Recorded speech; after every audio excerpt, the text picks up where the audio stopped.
तो फिर से रिपीट करता हूँ, ये तुमने कैलकुलस में पढ़ा होगा या फिर कोऑर्डिनेट ज्योमेट्री में पढ़ा होगा, मुझे नहीं पता, लेकिन कहीं पर किसी भी पॉइंट पर अगर उस पॉइंट पर टेंजेंट है तो 2 रूट होंगे, है ना भाई, और अगर डबल डेरिवेटिव है तो 3 रूट होंगे। इसका मतलब ये पॉइंट जो है वो, इस पॉइंट का मतलब क्या हो गया, 3 रूट। कौन सा, एक तो कट करना, दूसरा टच करना, तीसरा डबल डेरिवेटिव सेम होना। अच्छा, डबल डेरिवेटिव सेम क्यों कह रहे हैं, स्ट्रिंग स्लैक होती है इस पॉइंट पर, याद है, इस पॉइंट पर स्ट्रिंग जस्ट स्लैक होती है। इसका मतलब क्या हुआ, इसका मतलब ये हुआ कि यहां पर इस जगह ये जो आपको दिख रहा है ये रेडियस ऑफ कर्वेचर r, ये पैराबोला का भी इस पॉइंट का रेडियस ऑफ कर्वेचर होगा और सर्कल का भी होगा। अरे यार नहीं आ रहा समझ में यार, पक्का। अच्छा, रेडियस ऑफ कर्वेचर का फॉर्मूला पता है कि नहीं पता, क्या, r equals to 1 plus dy by dx का to the power divided by, शाबाश, ये सेम है। अरे ये सेम है ना यार, तो रेडियस ऑफ कर्वेचर भी सेम है, तो डबल डेरिवेटिव सेम हुआ कि नहीं हुआ, नहीं आया, नहीं आया, पक्का आ गया, ठीक है। तो डबल डेरिवेटिव भी सेम, सिंगल डेरिवेटिव भी सेम, कर्व की वैल्यू भी सेम, तो 3 रूट्स हो गए ना यार। अरे नहीं आया, आगे बात, तो ध्यान देना जरा। अब अपन पुराने वाले क्वेश्चन पे आ रहे हैं इस पर, तो ये हो गया 3 रूट, तो 3 theta, theta plus theta plus theta, 3 theta हुआ ना यार। अच्छा, दूसरा वाला अपोजिट है, ये यहां पर माइनस, खत्म हो गया, बस खल्लास, क्वेश्चन खत्म। Theta equal to pi by 3, इसके बाद कुछ बचा क्या, अगर नहीं बचा तो सॉल्व करके दिखाओ, चलो जल्दी से फटाफट, नीचे वाली वेलोसिटी निकालो फटाफट।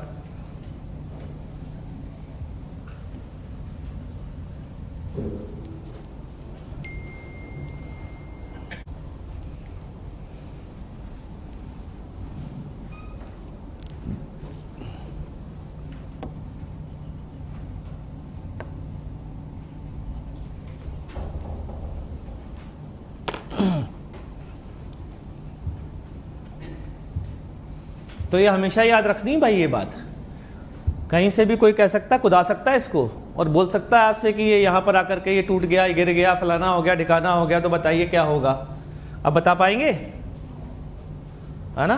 तो नोट करिए फटाफट और इसका मुझे आंसर निकाल के दीजिए।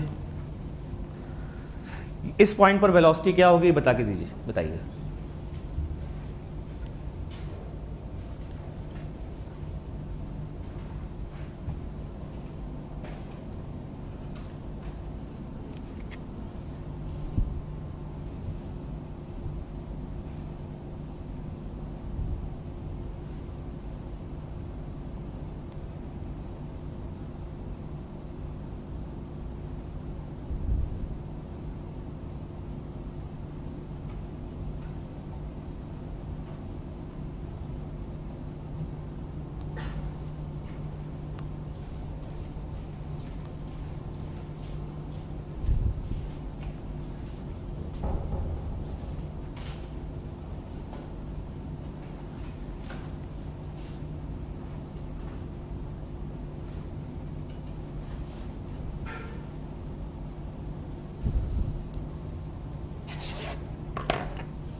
हो गया बच्चों, कैलकुलेट हो पा रहा है, नहीं, चलो कोई बात नहीं, मैं बताता हूँ कैसे कैलकुलेट करना है आपको। हाँ, √3GL आ रहा है, √3GL आ रहा है क्या, करो करो करो फटाफट करो।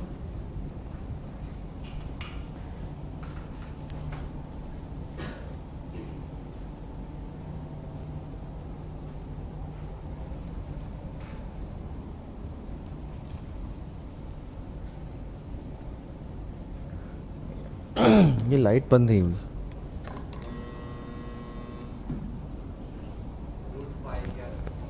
देखता हूँ।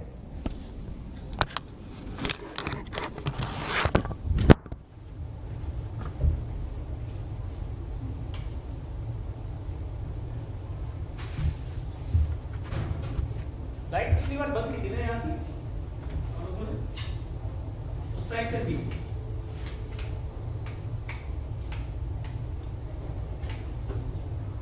ठीक है, वैसे दिख रहा है नहीं दिख रहा? क्लियर है? ठीक, हाँ बिल्कुल, आइए आइए आइए। तो बच्चों जरा मैं इसको सॉल्व भी कर ही देता हूँ आपके लिए, ठीक है ना? जरा सोल्यूशन देखिएगा इसका। यहाँ पर पार्टिकल को कितनी वेलोसिटी हम दें, क्वेश्चन ये है कि पार्टिकल में स्ट्रिंग कहाँ पर स्लैक हो जाए, किस एंगल पर? π/3 पर। यही है क्वेश्चन। अब तो यही बचा भाई, अब तो यही बचा ना, क्योंकि ये हमें पता कर लिया कि π/3 पर अगर स्लैक होगा तो कहाँ नीचे आएगा, ये पता कर लिया है। तो π/3 पर स्लैक होने के लिए नीचे वेलोसिटी क्या चाहिए, यही तो पता करना है यार। ठीक, तो मैं क्या करने जा रहा हूँ, यहाँ पर मान लेते हैं वेलोसिटी v है, ये v0 है, चलेगा जी? अच्छा, यहाँ पर टेंशन की वैल्यू बोलो जस्ट 0, और अभी अभी जस्ट सर्कुलर मोशन सीज हुआ है, तो रेडियस ऑफ कर्वेचर यही L ले सकता हूँ, स्ट्रिंग की लेंथ। अरे सहमत हो रहा? ठीक है, तो ध्यान से सुनना, अगर टेंशन होता तो इक्वेशन क्या बनती है, बीडी बना रहा हूँ, mg टेंशन और ये एंगल π/3, तो ये भी एंगल π/3, और ये सर्कल में घूम रहा है, तो इस साइड कौन सा एक्सेलरेशन होगा, सेंट्रीफ्यूगल? सेंट्रीफ्यूगल एक्सेलरेशन होता भी है क्या? नहीं होता भैया, सेंट्रीफ्यूगल तो फोर्स होता है। फोर्स होता है क्या? फोर्स होता है क्या? हाँ, स्यूडो फोर्स होता है, फोर्स नहीं होता, लेकिन ठीक है, उसको नाम सेंट्रीफ्यूगल फोर्स रखा गया है। ठीक, हम आगे बढ़ते हैं और देखते हैं। तो बच्चों इस डायरेक्शन में नेट फोर्स बोलो बच्चा पार्टी, जल्दी से, कितना हुआ? T प्लस mg cos π/3 बराबर मास टाइम्स इस डायरेक्शन का एक्सीलरेशन, कितना? v²/r बोले तो L। टेंशन इस पॉइंट पर जस्ट बोलो, ऐसा कैसे कर दिया यार, ऐसे कैसे? क्योंकि स्ट्रिंग स्लैक हो रही है। क्लियर? अच्छा, तो यहाँ से cos π/3 की वैल्यू पता है क्या? √3/2 होती है ना? 1/2 होती है क्या? कंफर्म हो? चलो शाबाश। तो यहाँ से v की वैल्यू आती है √GL/2। चेक कर लीजिए, सही लिखा है क्या? ये कैसे लिख दिया, इतना तगड़ा कैलकुलेशन? हाँ, अरे भाई इतना आ गया ना समझ में। ठीक, अब यहाँ से यहाँ लगाएंगे बच्चा पार्टी वर्क एनर्जी थ्योरम, इस जगह से इस जगह तक, या मैकेनिकल एनर्जी कंजर्वेशन, है ना भाई? तो यहाँ पर ½mv0², नीचे वाले पॉइंट पर पोटेंशियल एनर्जी 0 लिख लेता हूँ, ठीक है? ऊपर वाले पॉइंट पर बोलो ½ mv² बोलो बोलो mgl1 प्लस cos π/3। अरे यार सही है, तो अब तो v0 की वैल्यू निकाल दो ना भगवान के लिए, इतना तो रहम करो सर पे अपने। अरे वाह लड़की, शाबाश, बोल बोल बोल। m नहीं आएगा, कुछ गलती कर रही है, 7gl/2। जल्दी देखो, बाकी लोग चेक करो उसने सही किया कि नहीं किया है। सही है? क्या नाम है तेरा? इशिता? कृष्णा? अच्छा, कृष्णा ने सही किया भाई।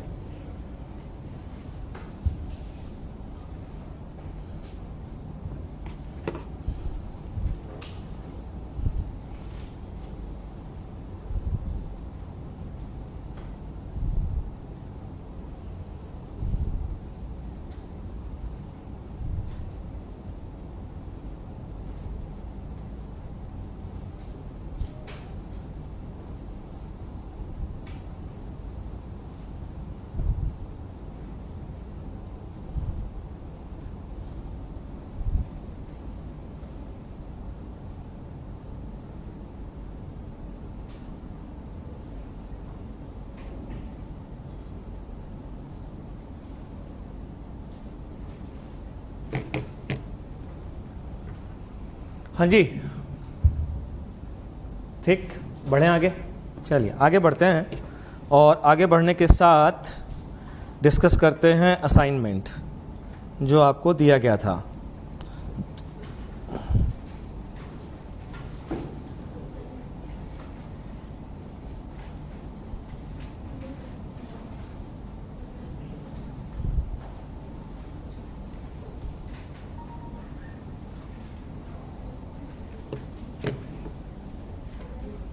ये रहा असाइनमेंट आपके सामने।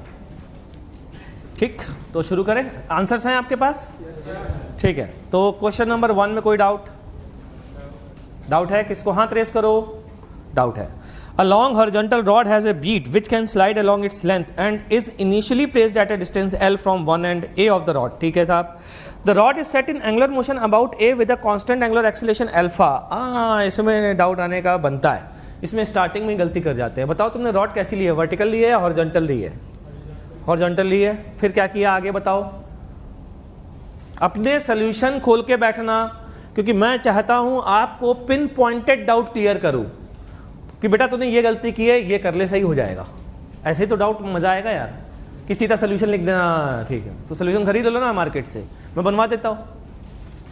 उसका मजा नहीं है यार. तुम्हें पिन पॉइंटेड डाउट, मतलब तुम कहाँ गलती कर रहे हो वो पकड़ में आ जाए और वो दोबारा गलती ना करो, तो यही तो फायदा है टीचर का. हाँ बता बेटा क्या किया तूने. चल मैं बनाता हूँ तेरे साथ साथ, तू जो बोलता जा रहा है मैं साथ साथ तेरे कर रहा हूँ. ठीक है ये ले, ये इसके सब आउट घूम रहा है, ऐसे घूम रहा है ये रॉड. ठीक है ये हो गई बीड. ठीक, बीड में इस साइड नॉर्मल लगाया क्या? लगा दिया, शाबाश. इस साइड फ्रिक्शन लगाया क्या? अरे फिर तो तूने सब कुछ सही किया यार. ये डिस्टेंस ले लेते हैं एल, यही तो है एल. अच्छा तो क्या इक्वेशन लिखें बोलो. N equals to M G नहीं है. हाँ ये हॉरिजॉन्टल प्लेन है, यही मैं बार बार कह रहा हूँ. तूने यही गलती की होगी इसीलिए मैंने ऐसे ऐसे. हाँ mg और ये वाला n बैलेंस कर रहा होगा, ये वाला. वो तो हमने ड्रॉ ही नहीं किया, मतलब हम ऊपर से देख रहे हैं ऐसे. ये ऐसे रॉड घूम रही है, यूं घूम रही है, ऐसे यूं घूम रही है और हम ऐसे देख रहे हैं.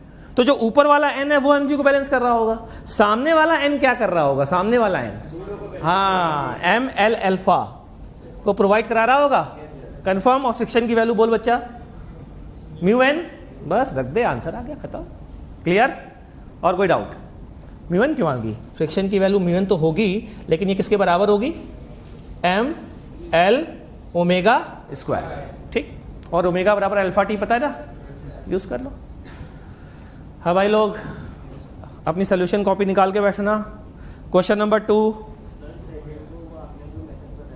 हाँ अ ब्लॉक ऑफ मास इतना, minimum value of force of F. हाँ आएगा ही आएगा. इसमें एंगल फिक्स है देखो. और जो मैंने क्लास में क्वेश्चन कराया था उसमें एंगल ही तो पूछा था. नहीं नहीं नहीं, एंगल गिवन है बेटा. पैरेलल हम तो कर ही नहीं सकते. हाँ हम क्यों करेंगे, मतलब यहाँ पर तो एंगल फिक्स है. एफ का जो एंगल है ये फिक्स है. ठीक, और अगर ये फिक्स है तो हमें ये तो इसको वेरिएबल करने की गुंजाइश ही नहीं है हमारे पास. हाँ आर को मतलब ये अपन को मिनिमम चाहिए. मिनिमम चाहिए. ट्रायंगल बनाएंगे. हाँ ट्रायंगल बनाएंगे. mg हो गया. हाँ तो इसको अपन को मिनिमम करना है, तो ये वेक्टर तो मतलब ऐसे ही रहेगा. ये वेक्टर तो ऐसे ही रहेगा. तो आर को जो कांटेक्ट फोर्स है हाँ उसको ऑलमोस्ट पैरेलल कर देंगे mg के. नहीं, जैसे मान लो एक काम करते हैं हम. तुम ये कहना चाह रहे हो कि ये हो गया mg, ठीक है, और ये तीसरा क्लोज करने वाला वेक्टर है 60 डिग्री एंगल पर हॉरिजॉन्टल से, यहाँ से 30 डिग्री पर. ठीक, अब इसको छोटा करना है, तो छोटा करने में तो ये जितना ज़्यादा रिजल्टेंट कम एंगल बनाएगा उतना ही तो छोटा होगा ये. हाँ वो पॉसिबल नहीं हो पाएगा ना, क्योंकि फ्रिक्शन की वैल्यू फिक्स है. आ गया समझ में? फ्रिक्शन की वैल्यू फिक्स है तो ये एंगल फिक्स हो गया, इसलिए गलती की तूने. लेकिन अच्छा सोचा, बहुत बढ़िया, शाबाश. ये सोचने से ही तो दरवाजे खुलेंगे दिमाग के. लेकिन अभी समझ में आ गया क्या गलती की. ठीक, बहुत बढ़िया. Question number 3. ऐसे ही डिस्कशन आप जब सोल्यूशन करो, आप पिन पॉइंटेड डाउट पूछो, सर आपको बता दे, आपको अरे वाह मजा आ गया, समझ में आ गई बात. Question number 3.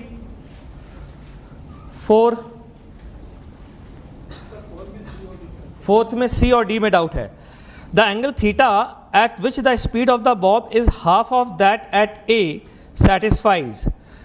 तो horizontal velocity v at position is just sufficient to make it reach the point b. इसका मतलब ये बात तो तय हो गई कि ये वाली वेलोसिटी √5gl है बच्चा. ठीक है. अच्छा तुम्हें ये पता है अगर ये √5gl होती है तो यहाँ पर √3gl होती है. अच्छा और इसकी हाफ कितनी होगी? तो इसकी हाफ होगी √5/4gl. होगी कि नहीं होगी? तो इसकी हाफ √5/4gl किस क्वाड्रेंट में होगी? सेकंड क्वाड्रेंट में या फर्स्ट क्वाड्रेंट में? सेकंड में होनी चाहिए. ठीक, अब सेकंड में भी इसमें और इसके बीच में अगर देखनी है तो क्या करेंगे अपन ये देखेंगे कि 3π/4 पर वेलोसिटी निकाल के देख लेते हैं. अगर √5gl/2 से कम आई तो उसके बाद होगी, ज़्यादा आई तो उसके पहले होगी। क्लियर, समझ में आ गया? बढ़िया। Question number 5, 6, 7, 8, 9, 10, 10th question. बता बेटा, कोई विशेष डाउट, कोई स्पेशल बात? बहुत अच्छा क्वेश्चन है ये, बहुत ही बढ़िया, one of the finest question JEE है एवर आस्क्ड। बहुत अच्छा क्वेश्चन है, सभी लोग पढ़िए, इसको डिस्कस करते हैं, अच्छे से पढ़िए।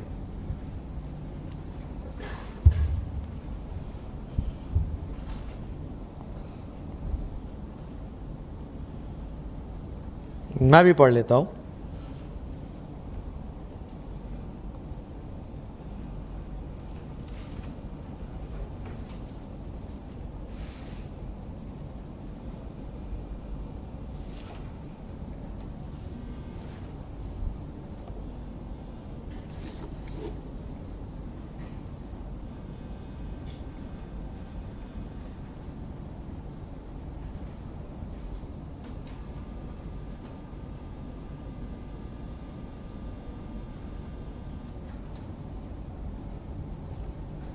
ये आवाज़ कैसे आ रही है बताओ?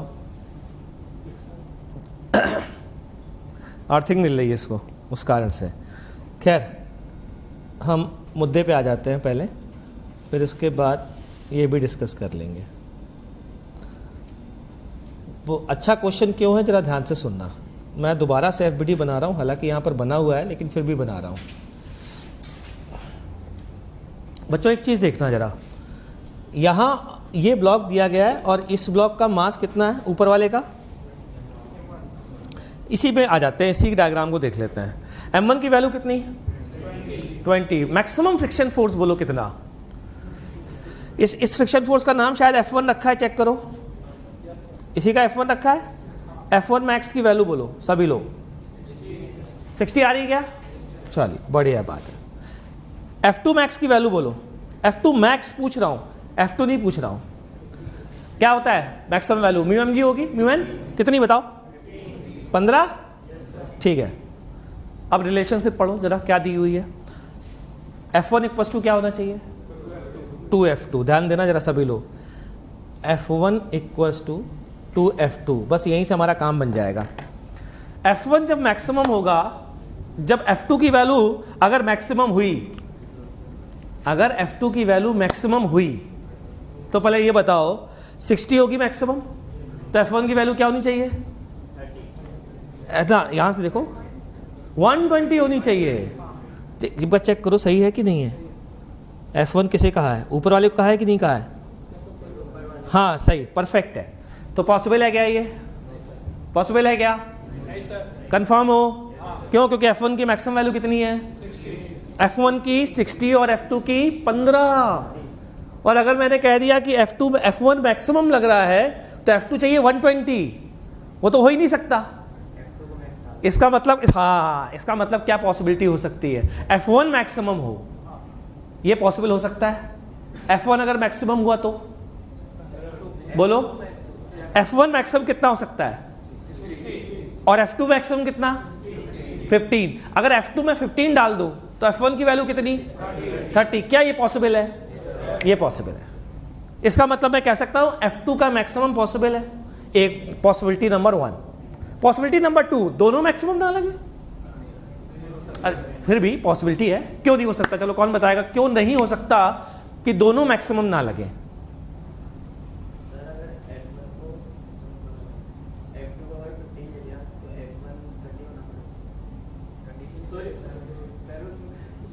हाँ F1 को बोला है ना, हाँ F2 को मैक्सिमम लेना है ना, हाँ F2 को मैक्सिमम लेंगे तो F1 30 हो जाएगा। हाँ, मैक्सिमम ले ही नहीं रहा हूं मैं, कह रहा हूं दोनों मैक्सिमम नहीं लगे।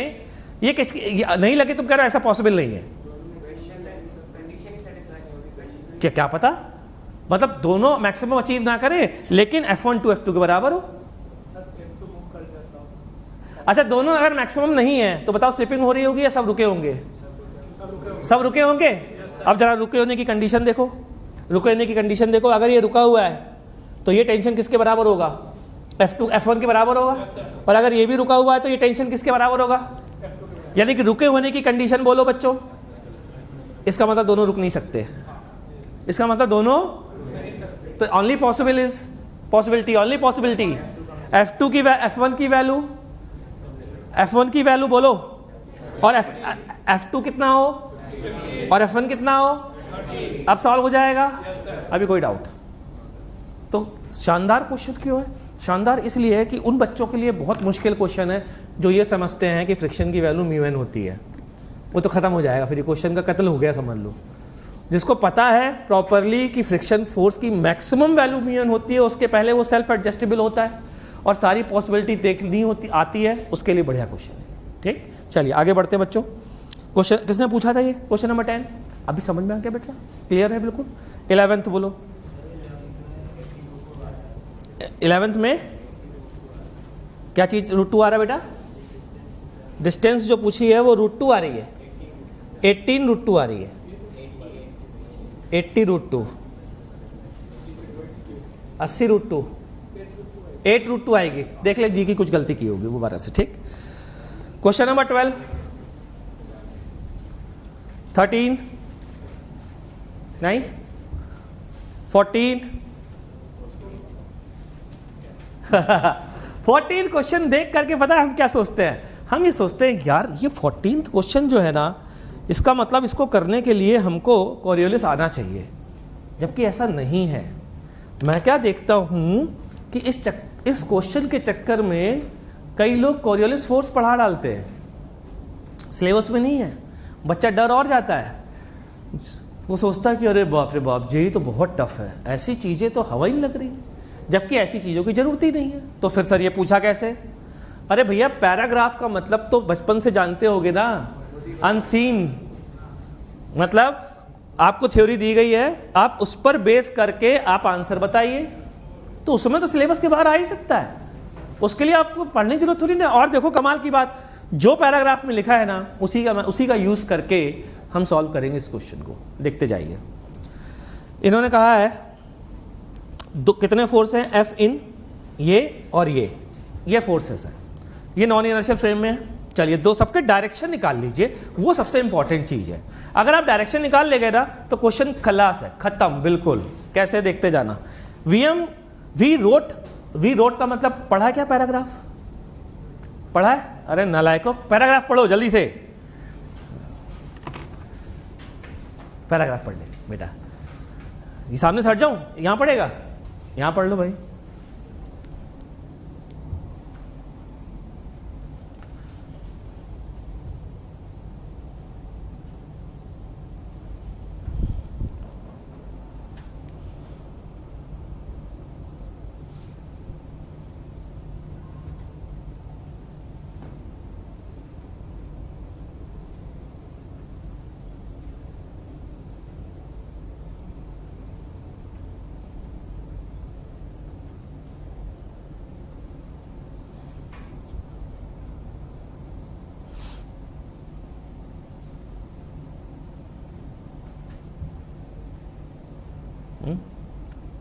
पढ़ लिया? चलिए वी रोट क्या चीज़ है? उसके फ्रेम में वेलोसिटी। ठीक, डायरेक्शन बोलो, उसके फ्रेम में वेलोसिटी की डायरेक्शन क्या कह सकता हूँ? Parallel to the slot, slot के पैरेलल। चलिए ठीक, स्लॉट के पैरेलल, ये है वी रोट का डायरेक्शन। चलो ओमेगा का डायरेक्शन बोलो किधर है? अपवर्ड। बहुत बढ़िया। वी रोट क्रॉस ओमेगा का डायरेक्शन बोलो, आराम से तसल्ली से। क्रॉस प्रोडक्ट का डायरेक्शन निकालना आता है कि नहीं आता? बोलो किधर आ रहा है? क्या कह सकता हूँ? परपेंडिकुलर डायरेक्शन में आ रहा है, इस साइड आ रहा है। ठीक, यानी कि ये बताइए, ये इस ब्लॉक को चलाने में, मूव कराने में इसका कंट्रीब्यूशन होगा या नॉर्मल प्रोड्यूस करने में इसका कंट्रीब्यूशन होगा? नॉर्मल। क्यों? क्योंकि इस साइड ये अगर प्रेस कर रहा है तो भैया ये नॉर्मल बढ़ाएगा। ठीक, यानी कि ये वेलोसिटी चेंज करने में नहीं पार्टिसिपेट करेगा। ठीक है, अगला डायरेक्शन देखो जरा, इसको ओमेगा क्रॉस आर देखो पहले तो। आर ये आर और वी सेम है, omega cross R. Omega cross R इस साइड आ गया, आ गया? अरे भैया ओमेगा क्रॉस आर, ये ओमेगा, ये आर, ये ओमेगा, ये आर, ओमेगा क्रॉस आर इस साइड आ गया। अच्छा, इसका फिर से क्रॉस प्रोडक्ट किसके साथ? ओमेगा आर के साथ। ओमेगा आर क्या चीज है जरा देखो तो सही। एक्चुअली में वही है ओमेगा आर, देख लिया? तो ध्यान से सुनना, ये आर, ये मान लीजिए ब्लॉक है, ऐसा ब्लॉक है ये ओमेगा है। सबसे पहले ओमेगा क्रॉस आर, ये आ गया। अब फिर से ओमेगा, बोलो वेलोसिटी की डायरेक्शन में आया कि नहीं आया? बिल्कुल क्लियर है। यानी ये सारा का सारा फोर्स किस काम में आ रहा होगा? वेलोसिटी को इंक्रीज करने में। तो क्या मैं लिख सकता हूं इसका, देखो सबके बीच का एंगल 90 डिग्री है, तो सीधा ये हमारा ओमेगा स्क्वायर है भैया। सेंट्रीफ्यूगल फोर्स है, बेवकूफ बनाने के 100 तरीके होते हैं, उनमें से एक है ये। देखो तो सही है ना हमारा ओमेगा स्क्वायर।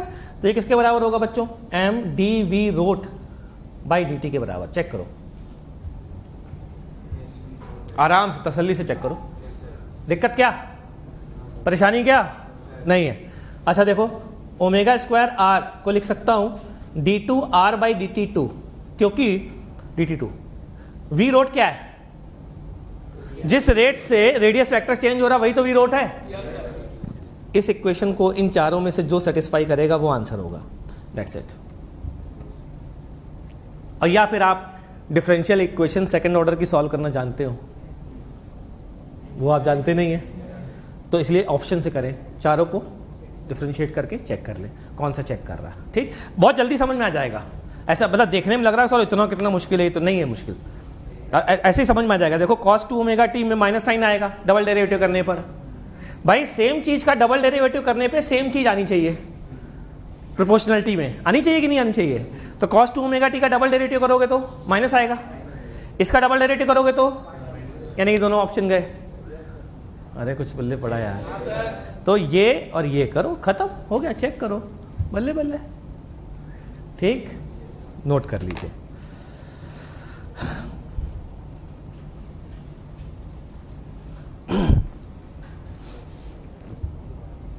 हालांकि इसको इंटीग्रेट किया जा सकता है, पता है कैसे? 2 बार में ऐसे करो, इसको लिखोगे ओमेगा स्क्वायर आर, काफ़ी टफ पड़ेगा, वो ज़्यादा टफ पड़ेगा बजाय इन 4 ऑप्शन के। इसको फिर भी मैं बता तो दूं, क्योंकि कई लोग सोच रहे होंगे हाँ यार ये क्या कर रहे हैं। ऐसे ही लिखो, फिर ये हो जाएगा V rot D V rot बराबर omega square R D are.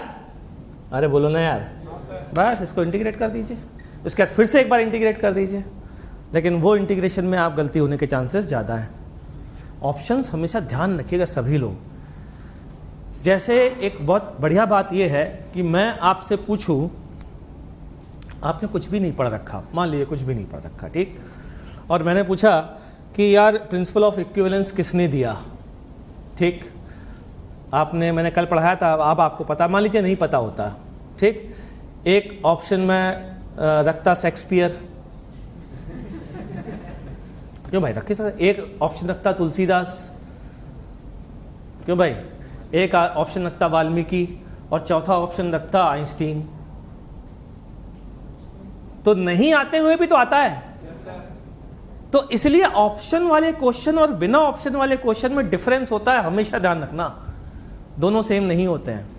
अपना लॉजिक इंप्रूव करिए, जितना इंप्रूव कर सकते हैं। एक छटपटाहट रखिए क्वेश्चन को सॉल्व करने की, कि आपको सॉल्व करना ही करना है यार ये क्वेश्चन। और वो जब छटपटाहट होगी ना, तो आपके अंदर ये सारी चीज़ें आएंगी, ऑप्शन को इधर उधर करके कुछ ना कुछ करके करना ही करना है किसी हाल में। आई बात समझ में? ठीक, चलिए आगे बढ़ते बच्चों। क्वेश्चन नंबर 16 बता, किसका बच्चा? वी रोड की डायरेक्शन। वी रोड की डायरेक्शन, उस वी रोड का मतलब उसके फ्रेम में वेलोसिटी ब्लॉक की, तो उसके फ्रेम में ये फिक्स हो गया, और ब्लॉक किधर की ओर जा रहा होगा? बाहर की ओर, सेंट्रीफ्यूगल फोर्स के कारण। तो यही वी रोड का डायरेक्शन है, radial outward.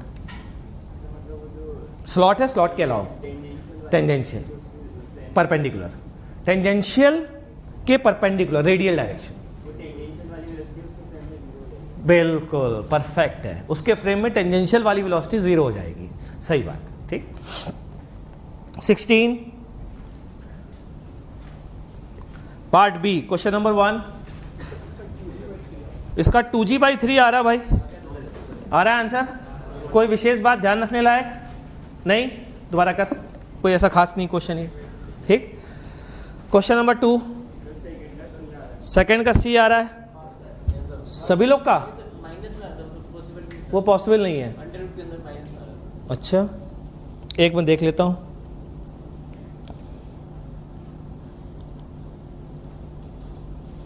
Three G acceleration हो पॉइंट बी पर, तो 3g एक्सीलरेशन पॉइंट बी पर हो तो एक ही तो एक्सीलरेशन हो सकता है, सेंट्रीपिटल। इसका मतलब v स्क्वायर बाई आर की वैल्यू 3g, तो v square equals to 3gr। अब यहाँ से यहाँ वर्क एनर्जी थ्योरम लगा दो, तो रूट जी आर आना चाहिए आंसर, c आना चाहिए इसका आंसर। दिया क्या है? ओ c आना चाहिए, सही बात है यार, c। इसका करेक्शन कर लीजिए, इसका आंसर c होगा। अभी कोई डाउट? तू देख ले बेटा, चेक कर ले कहाँ गलती हुई तेरे से, है ना।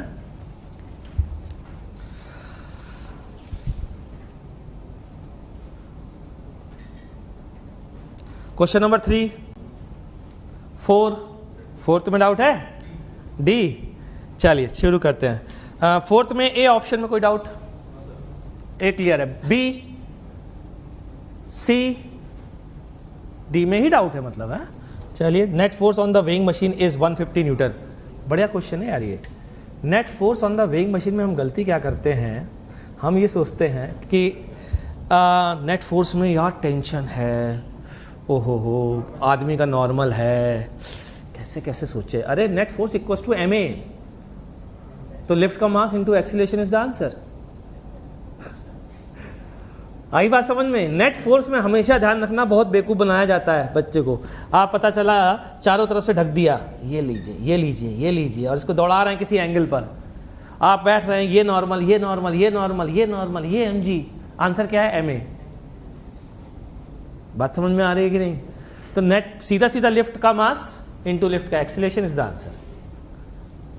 ठीक, क्लियर है ये? चलिए क्वेश्चन नंबर 5, बता बेटा। ए भी बता दूं? बिल्कुल बता देता हूं बच्चा, बिल्कुल बताता हूं। देखते जाइए, the reading of weighing machine. इसमें क्या करना है बेटा, इसमें कई तरीकों से कर सकते हैं इस क्वेश्चन को। इसमें मुझे जो सही क्वेश्चन मेथड लगता है वो ये लगता है कि सिस्टम ऐसा चूज करो कि कम से कम अननोन आए, आंसर खट से आ जाए। जैसे कि मैं क्या करने जा रहा हूँ, लिफ्ट प्लस मैन को सिस्टम चूज करता हूँ। सिस्टम है लिफ्ट प्लस मैन, ओके। अरे वाह, ये क्या चीज़ आ गई, कोई नहीं। सिस्टम है लिफ्ट प्लस मैन। हाँ, अब इसको अगर मैं FBD बनाता हूँ बच्चा पार्टी, तो मैन और लिफ्ट अलग अलग नहीं है, ध्यान रख लेना, सिस्टम का हिस्सा है। तो ये जो एक दूसरे पे फोर्स लगा रहे हैं क्या इंटरनल होगा? ठीक, क्या मैं कह सकता हूँ T और T दो होंगे मैन प्लस लिफ्ट पर? करी गलती, पकड़ में आ गई, शाबाश, खत्म।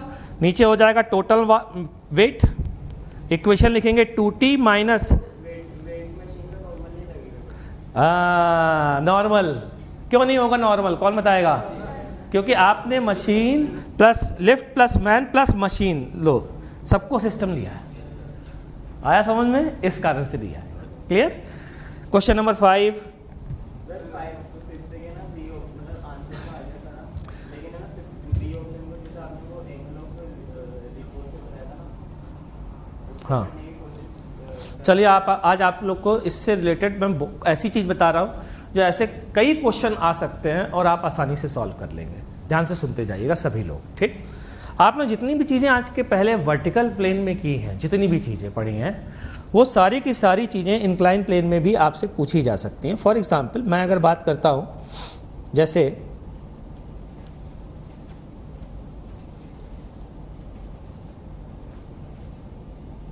ये एक सिचुएशन है, ध्यान देना जरा। किसी ने मुझसे कहा कि बहुत सारे क्वेश्चन पूछे जा सकते हैं, इस इंक्लाइन प्लेन पर ऐसे एक पुली रखी जा सकती है और पुली रख करके दो ब्लॉक टांगे जा सकते हैं, एक पार्टिकल को प्रोजेक्टाइल मोशन में फेंका जा सकता है, इसी प्लेन के ऊपर ऐसे स्लाइड करते हुए जा रहा है। तमाम क्वेश्चन जो आपने वर्टिकल प्लेन में किए हैं ना, वो सब इस पर पूछे जा सकते हैं। ध्यान पता है क्या रखना है यहाँ पर? हाँ, वर्टिकल प्लेन में एक्सीलरेशन होता है जी, लेकिन यहाँ किसी पार्टिकल का दो कंपोनेंट आएंगे। जरा इंक्लाइन प्लेन पर देखिए, एक परपेंडिकुलर वाला, एक अलोंग वाला। जो परपेंडिकुलर वाला है बच्चों mg cos अल्फा वो हमेशा किससे बैलेंस हो रहा होगा? तो केवल कौन एक्सीलरेशन प्रोवाइड करा पाएगा? mg sin थीटा प्रोवाइड करा पाएगा क्या? ठीक, इसका मतलब इस बार along the incline plane acceleration होगा g sin थीटा। ध्यान से सुनना मेरी बात को। दैट मीन्स कि जितने क्वेश्चन हमने वर्टिकल प्लेन में किए हैं, जितने क्वेश्चन हमने वर्टिकल प्लेन में किए हैं, वो सारे क्वेश्चन आप इंक्लाइन प्लेन में को वर्टिकल प्लेन मानते हुए कर सकते हो। जी की जगह क्या रख दो? जी साइन थीटा। कुछ पल्ले पड़ा? समझ में आया? यहां तक क्लियर है? अच्छा, अब इसमें एक टनल बना दी अल्फा एंगल पर। ध्यान से सुनना। तो मैं कह सकता हूं कि जी साइन थीटा वाले वर्टिकल प्लेन में एक और इंक्लाइन प्लेन बना दिया अल्फा एंगल का। जी साइन थीटा वाले वर्टिकल प्लेन में एक और इंक्लाइन प्लेन बना दिया अल्फा एंगल का, जी साइन अल्फा। किस और लेकिन ये जी कौन सा होगा? जी साइन थीटा वाला। तो टोटल एक्सीलरेशन इस डायरेक्शन में कितना आ जाएगा? जी साइन थीटा साइन अल्फा। खत्म। क्लियर? अब एंगल ऑफ रिपोज से करें तो हाँ, जी का कोई फर्क ही नहीं पड़ता एंगल ऑफ रिपोज में, तो अभी भी वही रहेगा, tan अल्फा ही रहेगा। लेकिन जस्टिफाई नहीं कर पा रहे थे एक, हाँ खुद से। बढ़िया, ये एक अच्छी बात है। पता है ये जो बच्चे ने बोली है ना बात, कई बार आप लोगों से भी होता होगा। कई क्वेश्चन ऐसे होते होंगे जिनका आंसर आ जाता होगा और आपसे कोई पूछे जरा समझाओ, तो आप कहते भैया हो गया है, कम बड़ी बात है क्या? समझाने की बात मत करना, हम तो एक ही बार करते क्वेश्चन, दोबारा पता नहीं हो कि ना हो। ऐसा होता कि नहीं होता? अगर ऐसा हो रहा है तो इसका मतलब ये मान लीजिए कि आपसे क्वेश्चन सॉल्व नहीं हुआ है, जान लीजिए। वो गलत ही तरीका है, बेकारी है, ऐसा करना बेकार। जब तक आप इतना कॉन्फिडेंट ना हो जाएं, जबकि आप उसे क्लास में समझा सकते हैं, आप एज ए टीचर, ये मेरा कहना नहीं है, ये फिनमैन का कहना है कि अगर आपको एक बढ़िया स्टूडेंट बनना है फिजिक्स का, तो बढ़िया टीचर बनना पड़ेगा। आपको कोई चीज़ लगती है कि यार ये मुझे समझ में आई है कि नहीं आई है, तो पता क्या करो, पढ़ा के देख लो। इमेजिन कर लो, अरे पढ़ा के देखने का मतलब घर वाले को मत बैठे इधर आओ पढ़ो चलो हमसे, है ना, किसी भी बेचारे अपने छोटे भाई पर जुल्म ढा रहे हो, है ना, ये मत करना। इमेजिन कर लेना कि आप किसी को पढ़ा रहे हो। अगर आप स्टटर करो बीच में, अरे वो ऐसा करना अगर आप कर रहे हो, तो समझ लो आपको चीज़ वो क्लियर नहीं है। आप जितना स्मूथली उस चीज़ को एक्सप्लेन कर पा रहे हो, आपके कॉन्सेप्ट उतने ही ज़्यादा क्लियर हैं। ये जान लीजिए आप। ये सबसे बढ़िया तरीका है अपने आप को चेक करने का। क्योंकि मैं ऐसा क्यों कह रहा हूँ, क्योंकि मेरे पास बच्चे आते हैं 10th में, इस ओलंपियाड सब फोड़ फाड़ के आ गए, ठीक, IJSO और ये सब आ गए। फिर मैं उनसे बोला बेटा क्या कर रखा फिजिक्स में? सर वो SCV लगा रखी है, इरोडो लगा रखी है, क्रोटो लगा रखी है, ये सब कर रखा है। अब बताइए आप क्या पढ़ाना चाहते हैं? तब सोचो क्या पढ़ाए भाई। उससे तो यही कहे कि तू हमें पढ़ा दे, मैं क्या पढ़ाऊँगा। लेकिन विश्वास मानिए, इरोडो का एक भी क्वेश्चन उससे मैं बोल दूँ कि एक्सप्लेन कर दो मुझे कि आखिर तुमने ये कैसे सोचा, क्यों सोचा, इसके पीछे का कॉन्सेप्ट तुम्हारे दिमाग में कैसे स्ट्राइक किया, डब्बा गोल। और यही कारण है कि सारे IJSO वालों का टॉप 100 में सिलेक्शन नहीं हो पाता। कुछ का होता है, कुछ का नहीं होता। तो मेरे लिए तो बहुत बड़ा चैलेंज होता होगा। सोचो ना, 10th में बच्चा आया, जब पहली बार मैं स्टार पढ़ा रहा था तो मैं खुद ही घूम गया, चकरा गया, इसको क्या पढ़ाऊँ यार। मैं भी ऊपर से घबरा गया। लेकिन धीरे धीरे मुझे रियलाइज़ हुआ, नहीं, पढ़ाते जब टॉप रैंक प्रोड्यूस करना शुरू किया तो मुझे समझ में आया बच्चों, टॉप रैंक पता किससे आती? ईमानदारी से। एक ही तरीका है, honesty is the best policy top rank के लिए। जो पढ़ो ना वो ईमानदारी से पढ़ो, दिखावे के लिए नहीं। तुमने ये असाइनमेंट किया है ना तो ढंग से किया है, तरीके से किया है। कि कितने तरीके से किया है कि मैं तुमको असाइनमेंट लेकर के क्लास में भेज दूं, तुम डिस्कस करके आ जाओ, इतने तरीके से किया है। ये मेरा सिलेक्शन है, मेरी गारंटी है मेरी कि तुम्हारा सिलेक्शन तो छोड़ो, अच्छी रैंक जेईई में कोई रोक नहीं सकता फिजिक्स में, गारंटी ले रहा हूं। सिर्फ इतना कर लो, क्या बात करो, मैं कह रहा हूं तुमसे, करवाया है मैंने। लेकिन हाँ, ये असाइनमेंट ऐसे आना चाहिए जैसे टीचर को आता है। ये आप गारंटी ले लो कि मेरे से कोई भी क्रॉस क्वेश्चन पूछेगा मैं उसका आंसर दे पाऊंगा।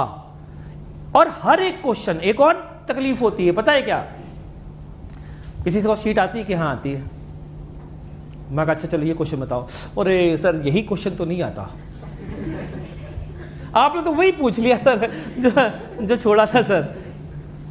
तो ऐसे 3 क्वेश्चन ही तो होंगे O2 में जो तुम्हें नहीं आते होंगे, और विश्वास मानिए जेई पूछेगा उन 3 में से ही कोई, क्योंकि JEE is the process of rejection, it is not the process of selection. उसे रिजेक्ट करना ज़्यादा है कि सिलेक्ट करना ज़्यादा है? रिजेक्ट ज़्यादा करना है ना। तो वो वही 3 तो पूछेगा जो आपको करने में तकलीफ होती है, आपको लगता है गंदा छी इसको नहीं कर सकते, पता नहीं इसके बारे में कुछ अजीब सी बातें हैं सर, मतलब मज़ा नहीं आता यार इसको। तो मज़े के लिए तो पढ़ो, लेकिन उन क्वेश्चन में मज़ा यदि नहीं आ रहा है तो अपने आप को कहीं झांको, अपने आप को पहचानो कि उनमें मज़ा आना पड़ेगा। वही तो वो क्वेश्चन है जो तुम्हारा सिलेक्शन कराएंगे। तो इस शीट में कसम खा लो कि एक भी क्वेश्चन ऐसा नहीं होना चाहिए जो तुम्हें नहीं आता हो। देखते तुम्हारा सिलेक्शन कौन रोक सकता है एडवांस में। सिर्फ इतनी सी बात बता रहा हूँ, लेकिन ये सिर्फ जो वर्ड लगाया ये सिर्फ है नहीं। जब तुम करने की कोशिश करो तो तुम्हें समझ में आ जाएगा इतना आसान है नहीं, इतना आसान सुनने में लग रहा है। कई लोग को तो समझ में आ गया होगा वैसे ही कि नहीं है सर इतना आसान, ऐसे ही समझ में आ रहा है। करो मेहनत जमकर बच्चों, हो जाएगा। चलिए आगे बढ़ते हैं। क्वेश्चन नंबर 6 इसका third, determine the maximum kinetic energy that the trapped particle has it's in motion. जहाँ पर पोटेंशियल एनर्जी मिनिमम होगी वहाँ काइनेटिक एनर्जी मैक्सिमम होगी, तो वहाँ स्पीड भी मैक्सिमम होगी। तो यहाँ पर मिनिमम कैसे निकालें?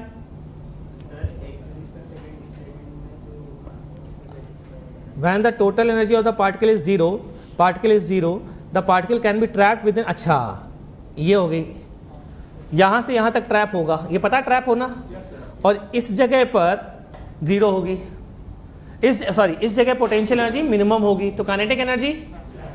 तो क्या करें अपन यहाँ पर ax³ माइनस bx, यहाँ से ये आ गई पोटेंशियल एनर्जी, ये वैल्यू क्या होनी चाहिए, इसका क्या चाहिए, मिनिमा, इसका मिनिमा निकाल लीजिए। लेकिन कौन वाला मिनिमा, जो 0 और x1 के बीच में हो, क्योंकि डेरिवेटिव 2 जगह 0 आएगा बच्चों, ध्यान रख लेना, तो फंस मत जाना, पॉजिटिव वाला चाहिए।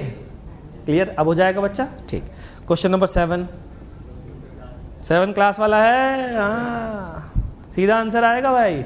8th, हाँ बता बोल कुछ बोल रहा था, हाँ शाबाश, तो बस चमक गया ना तुरंत, गुड।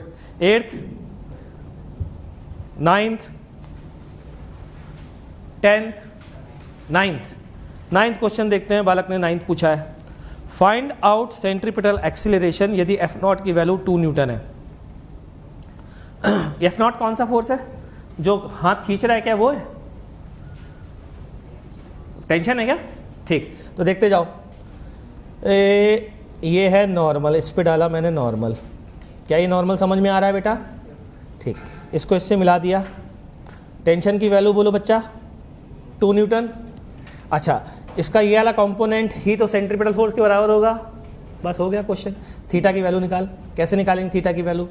ये रेडियस कितनी है, स्मॉल r, और ये वाली कितनी है, कैपिटल R। साइन थीटा की वैल्यू बोल, बस हो गया, चकाचक। क्लियर, आ जाएगा अब, बहुत बढ़िया।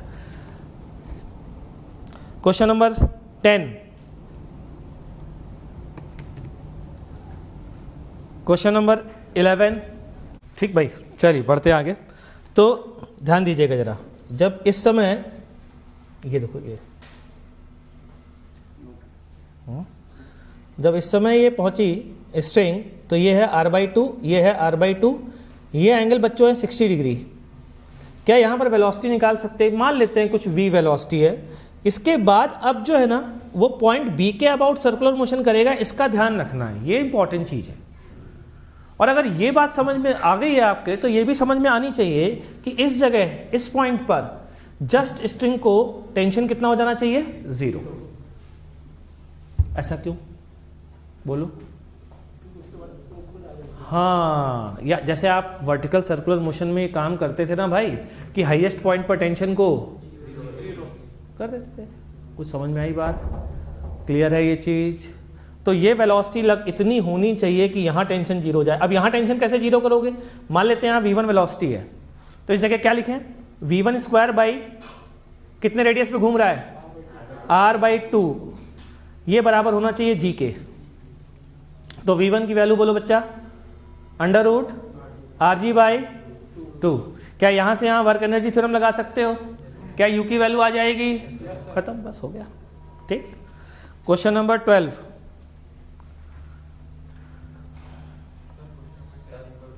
टेन बता दूं? अच्छा 10 देख लेते हैं। A particle moves from the origin to the point x बराबर 3 y बराबर 6 मीटर अलोंग द कर्व, ठीक है, फलाना ठिकाना। It is subject to a force F equals to CXY plus DJ cap, where C बराबर इतना एंड D बराबर 15 newton. Calculate the work done by force. ये है क्वेश्चन जिसमें ये कह रहे हैं कि एक फोर्स लग रहा है, एक पर्टिकुलर पाथ पर आप मूव कर रहे हो, और उस पाथ पर जब आप मूव कर रहे हो तो आपको बताना है कि वर्क डन कितना होगा। तो बहुत सिंपल सी चीज़, CXY I cap plus DJ cap, dot product लीजिए इसका किससे? DX I cap plus DY J cap से। सबसे पहला काम तो ये करिए। ठीक, कितना आया बच्चों? ये आ गया CXY DX, आगे बढ़िए, प्लस DY। इसका इंटीग्रेशन करना है, ये तो इंटीग्रेट हो ही गया, dy आएगा क्या? ओहो, एक d तो फालतू का ये भी है। d की वैल्यू कितनी है यार? 15, तो 15 dy लिख देते, नहीं तो dy तो अजीब सा है, dy। तो ये वैल्यू तो हो गई कैलकुलेट। ये कैसे कैलकुलेट होगी ये वाली वैल्यू? देखो जरा, ये फंक्शन दिया गया y बराबर x² माइनस bx, y की वैल्यू यहाँ पर पुट कर दो, सारा फंक्शन x का बन जाएगा, y को कांस्टेंट कर दिया। वाह जी वाह। क्वेश्चन नंबर 12, हाँ बोलो बेटा, पूछो पूछो, क्या हुआ भैया? हाँ सर, जब वो B के साथ कांटेक्ट में जाएगा वो स्ट्रिंग 11th में, अच्छा अच्छा, हाँ बोलो। हाँ, तो फिर तब वेलोसिटी चेंज नहीं होगा, मोमेंट ऑफ इनर्शिया चेंज हो रहा था। मोमेंट ऑफ इनर्शिया चेंज हो रहा है, मतलब पहले A के अबाउट घूम रहा था, B के अबाउट घूमेगा। अच्छा, स्ट्रिंग मासलेस है या स्ट्रिंग का मास है? स्ट्रिंग मासलेस है, लेकिन पार्टिकल जो चेंज हो रहा हाँ ले, अच्छा, और जो स्ट्रिंग पर, जो पार्टिकल पर स्ट्रिंग फोर्स लगा रही है वो वेलोसिटी के अलोंग है या वेलोसिटी के परपेंडिकुलर है? अच्छा ओके, उस समय तो परपेंडिकुलर नहीं होगा, है ना? सही कह रहा तू, लड़का ठीक कह रहा है। एक बार चेक कर लेता हूँ, अच्छी बात तू बोल रहा है, चेक कर लेते हैं। इनका कहना क्या है वो ध्यान से सुनो। इनका कहना ये है कि सर आपने यहाँ पर एनर्जी लॉस क्यों नहीं माना? ये भी तो हो सकता है कि यहाँ से यहाँ तक जाते वक्त, इस जगह तक आते वक्त तो एनर्जी ठीक है, लेकिन यहाँ सडनली इस जगह बी कोई जर्क देगा, इम्पल्स देगा, उससे एनर्जी लॉस तो हो सकता है। ये इनका कहना है, बिल्कुल देगा, जर्क देगा, लेकिन हाँ, लेकिन वो जर्क जो भी देगा वो टेंशन को प्रोड्यूस करेगा, टेंशन को डिस्टर्ब करेगा, उससे क्या स्पीड में कोई चेंज आएगा? नहीं आएगा। अभी क्लियर? ठीक, कोई और डाउट नहीं? अच्छी बात है, पर कई बार आंसर आ गया, लेकिन ये डाउट तो क्लियर होना जरूरी रहते हैं। बढ़िया बात, शाबाश। 12th में कोई और डाउट बच्चों? नहीं। 13,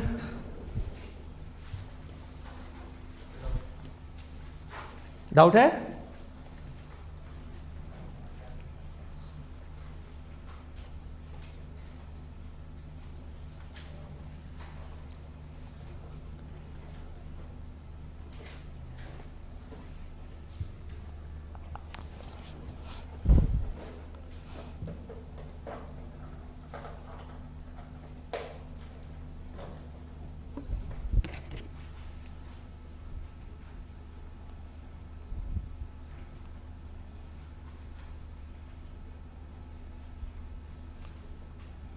ये रूम नंबर कौन सा बच्चों? 406 है ना?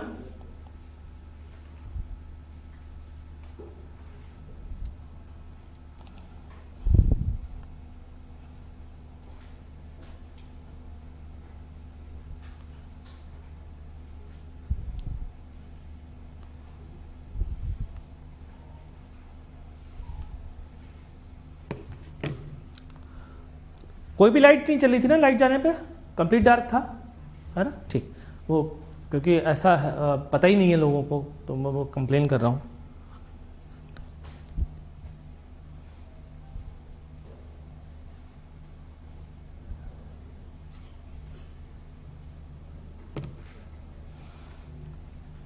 13. 13. Two beads of mass m and 2m are connected by a massless rod of length r and threaded onto a smooth circular wire of radius r.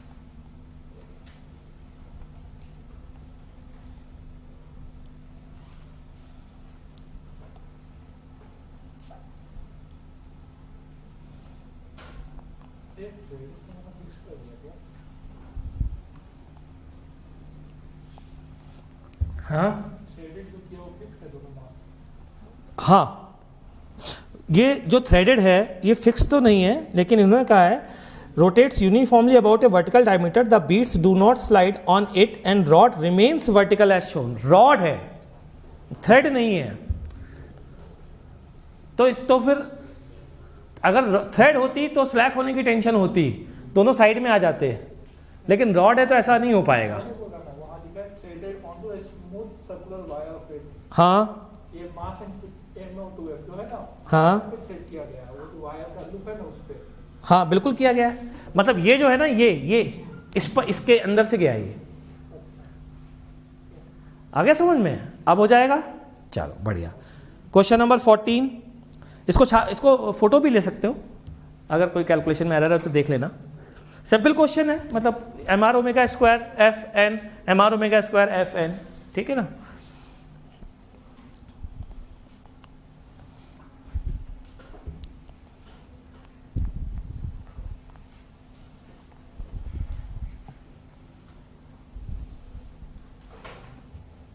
Fourteenth,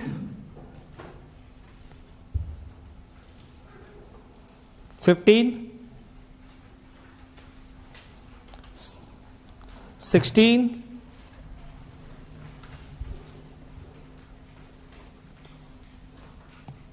17, 18,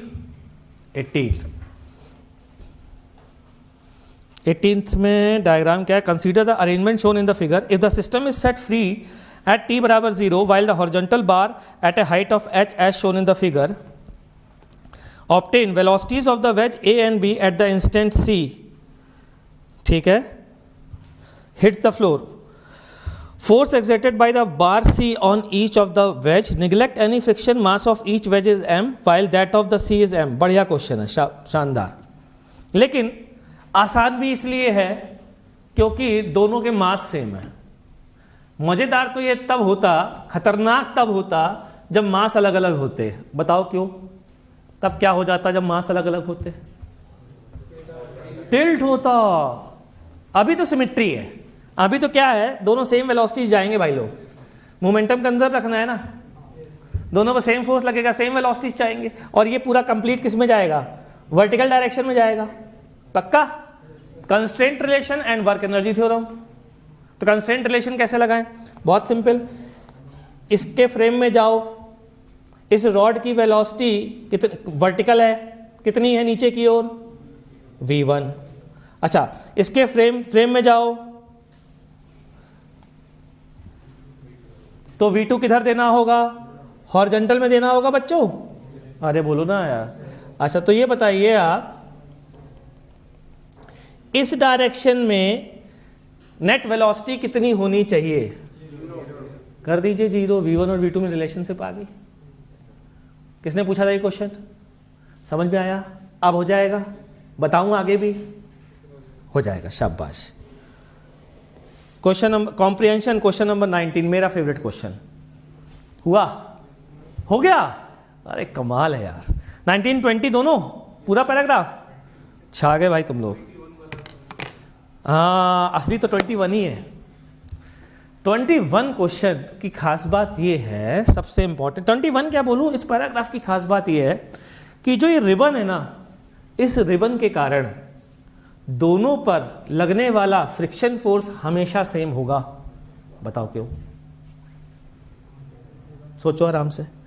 इस रिबन के कारण दोनों ब्लॉक पर लगने वाला फ्रिक्शन फोर्स हमेशा same होगा, बोलो क्यों?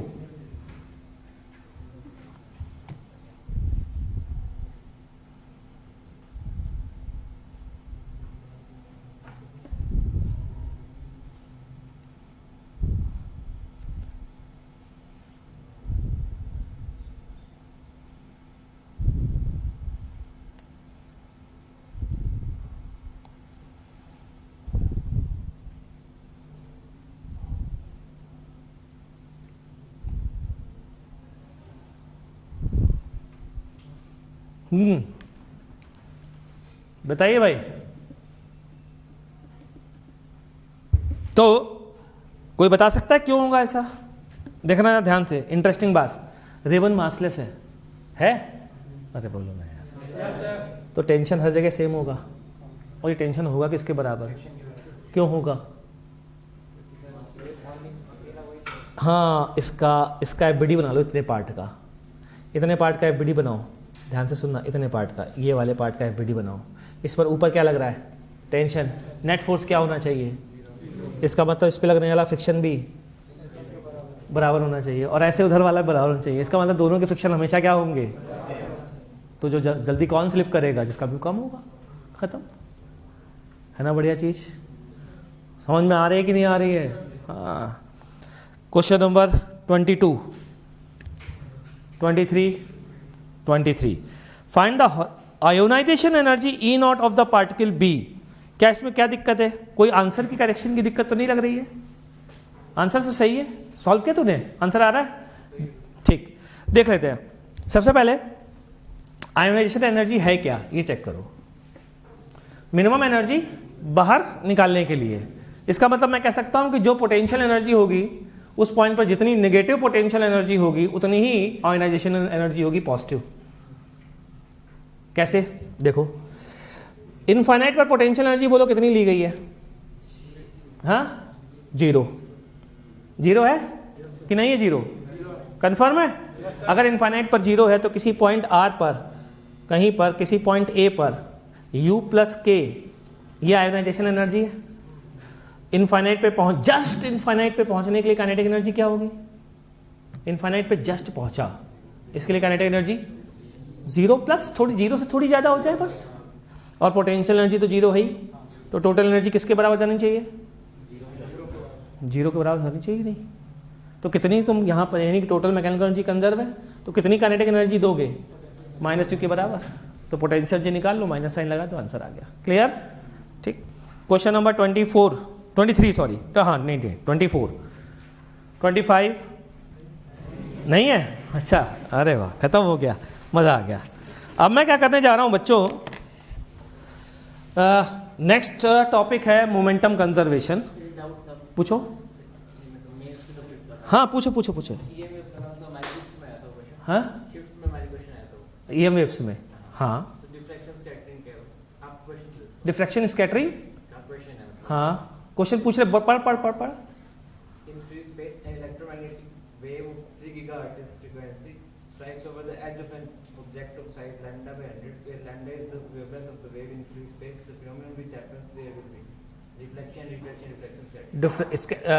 डिफ्रैक्शन, स्कैटरिंग नहीं, रुको, डी ब्रैक्स क्या होता है? ये तो डी ब्रैक्स वाला है एक्चुअली में। डी ब्रैक्स रिफ्रैक्शन होता है, क्या होता है? इंटरफेरेंस होता है डी ब्रैक्स से।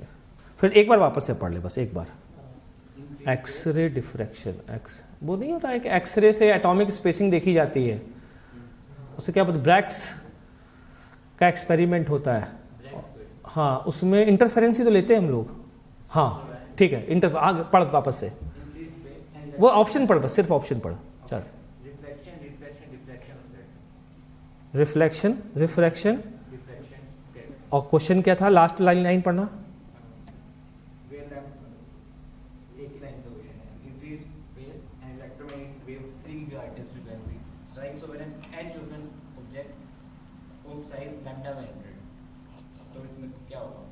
तो इसमें क्या होगा? और कुछ आगे कुछ लिखा ही नहीं था, ये अपने आप से सोचना था इसमें क्या होगा। मेंस, जय हो मेंस की। यही बोला जा सकता है। वैसे तो डिफ्रैक्शन ही है यार, इतनी पतली एज पर अगर देखा जाए स्कैटरिंग दिया हुआ है। स्कैटरिंग फिनोमेना ही अलग तरीके का होता है यार, ये तो नहीं होता है। स्कैटरिंग में तो पार्टिकल होना चाहिए, एज थोड़ी होनी चाहिए। मेंस का जयकारा कर लगा सकते हो और कुछ नहीं कर सकते। हाँ, एज से तो डिफ्रैक्शन ही होता है, एजेस से। और वो भी खासकर इन्होंने लैम्डा के बारे में भी बोल ही दिया, कमेंट कर ही दिया कि कंपेरेबल है लैम्डा, तो डिफ्रैक्शन ही होगा। चलिए खैर कोई बात नहीं।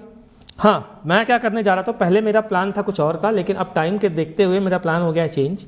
पहले मेरा प्लान था मैं अपने स्टूडेंट के नोट्स सामने रख लूँगा और फिर फटाफट रिवीजन करा दूंगा, मतलब ऐसे दिखा दूंगा तुमको, लेकिन वो पॉसिबल नहीं है मेरे हिसाब से, क्योंकि 15 मिनट में वो नहीं हो पाएगा।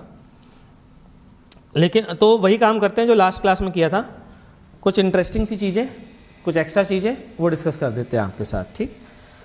तो हाँ, मोमेंटम, सेंटर ऑफ मास से शुरुआत कर रहे हैं हम लोग। सेंटर ऑफ मास से एसोसिएटेड कुछ चीज़ें हैं जो सेंटर ऑफ मास के कैलकुलेशन पर बेस्ड होती हैं, और वो ये कि आपको याद होना चाहिए सेंटर ऑफ मास। किसके याद होने चाहिए? क्या सेमी सर्कुलर रिंग का सेंटर ऑफ मास याद है? डिस्क का? Hemispherical shell? Solid sphere? चलिए बताइए सॉलिड स्फीयर का। 3r/8। नहीं याद है? Solid hemisphere. भाई हेमिस्फीयर का मतलब सॉलिड ही होगा, अगर कुछ नहीं बोल रहा हूँ। हेमिस्फेरिकल शेल बोल रहा हूँ तो वो हॉलो होगा। तो हेमिस्फीयर का नहीं याद है ना? कितने लोगों को याद नहीं है? अच्छा हाथ रेस करो, बिंदास हाथ रेस करो, डरो नहीं यार, इसमें क्या है। तो लिख लो होमवर्क में, कल आपको सारे याद होने चाहिए रट्टा मार के। कहीं ना कहीं अवेलेबल तो होंगे, है ना? आपके रूम पे चस्पा हो जाना चाहिए, चपक जाना चाहिए बिल्कुल बढ़िया से, और सारे सेंटर ऑफ मास याद होने चाहिए। ठीक है बेटा, किसका किसका बता देता हूँ। Semi circular ring, semi circular disc, solid hemisphere, hollow hemispherical shell, thin hemispherical shell, ये चार तो सबसे इंपॉर्टेंट है।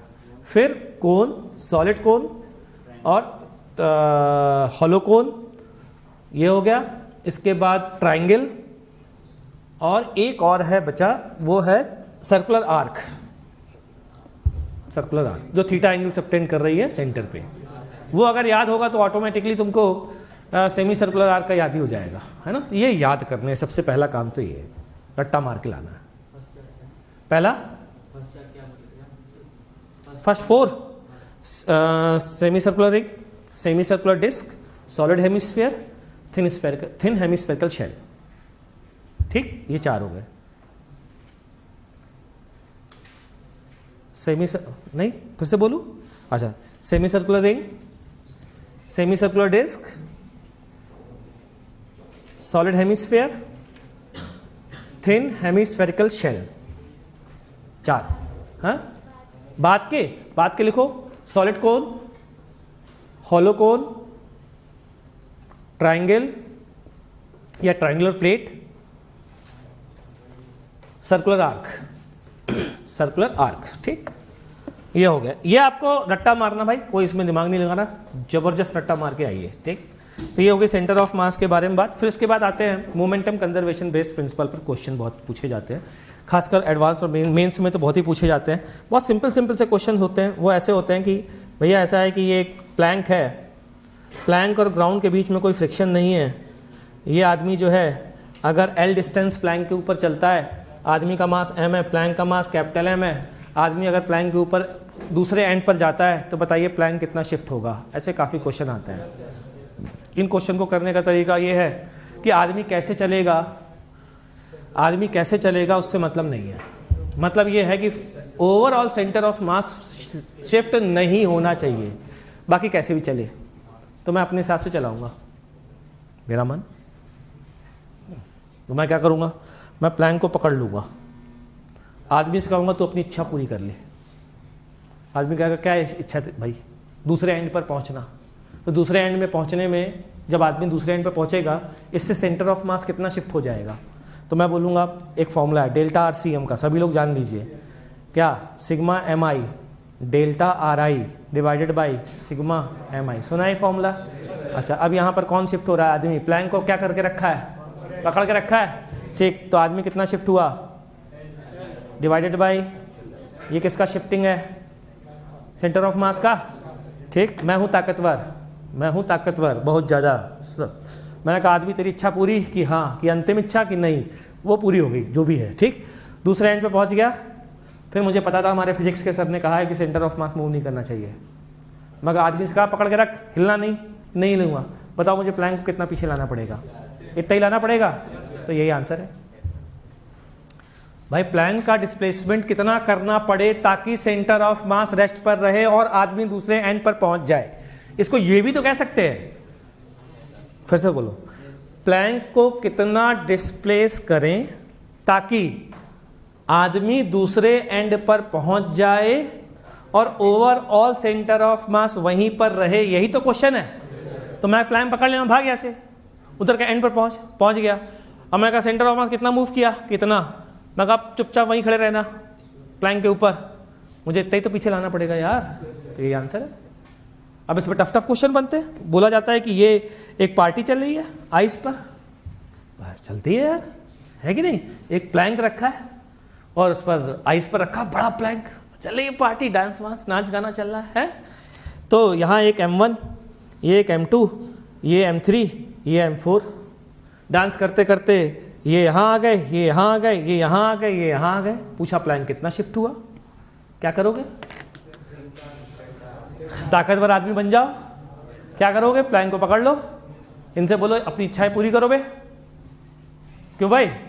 कर ली इच्छाएं पूरी, फिर अपन को क्या करना है? सेंटर ऑफ मास जितना शिफ्ट हुआ है उन सबको पकड़ करके उतना ही पीछे लाना पड़ेगा। तो वही प्लैंक का आंसर हो गया।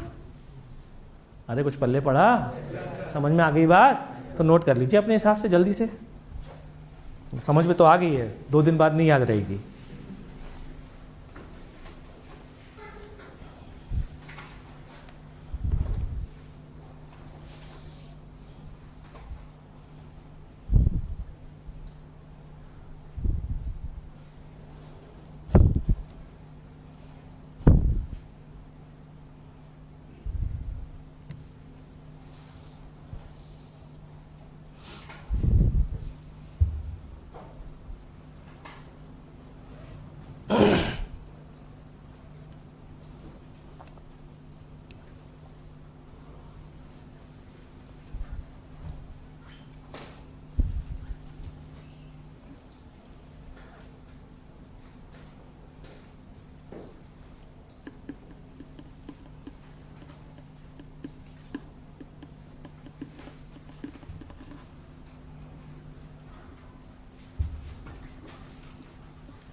हो गया भाई? ठीक, ये तो हो गई ये एक कहानी। दूसरी कहानी सुनिएगा, बड़ी इंपॉर्टेंट सी है, सभी लोग ध्यान से सुनना। क्या सेंटर ऑफ मास के फ्रेम में काम करना आता है आपको? कई लोगों ने आपको उकसाया होगा सेंटर ऑफ मास के फ्रेम में काम करने के लिए, बोला भी होगा, है ना? तो ठीक है, बढ़िया बात है, वो आपको आता या नहीं आता। लेकिन मैं चाहता हूँ 1D कोलिजन में, 1D कोलिजन पे आ रहा हूँ, इसमें क्या कितने लोगों को कोलिजन के फॉर्मूले पता है, याद है 1D कोलिजन के? ठीक है, अब मैं आपको फॉर्मूला बता रहा हूँ, देखना क्या यही फॉर्मूला है आपका।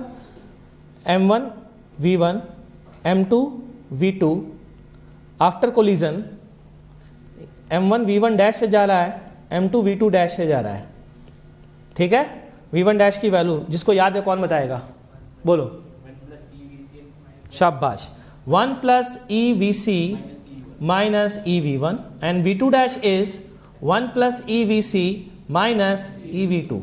नोट कर लीजिए फटाफट जिनको नहीं पता। Where V C is velocity of centre of mass, कौन सी, आफ्टर कोलिजन या बिफोर कोलिजन? दोनों सेम होंगी, ठीक है ना, कोई भी रख लो। इस फॉर्म में याद नहीं होगा कई लोगों को, याद था इसको, कई लोगों को याद भी होगा। हाँ, मोमेंटम कंजर्व कराते होगे, फिर एनर्जी ई की डेफिनेशन लगाते होगे। हाँ, अब ये फॉर्मूला तो याद करना भी आसान, सिंपल। कहो तो प्रूफ भी दे दूँ? नहीं, मतलब उससे ई की इक्वेशन से आ जाता है वेलोसिटी सेपरेशन और लॉस। हाँ, ऐसे तो बहुत टाइम लग जाता है।